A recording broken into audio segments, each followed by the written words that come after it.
The UNI Wrestlers are heading to the Big 12 Championships, and today we get Coach Schwab's thoughts on his expectations for the nationally ranked Panthers.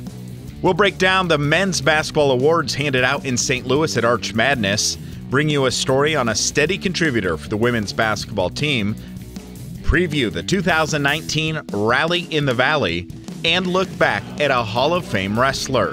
A brand new Panther Sports Talk starts now.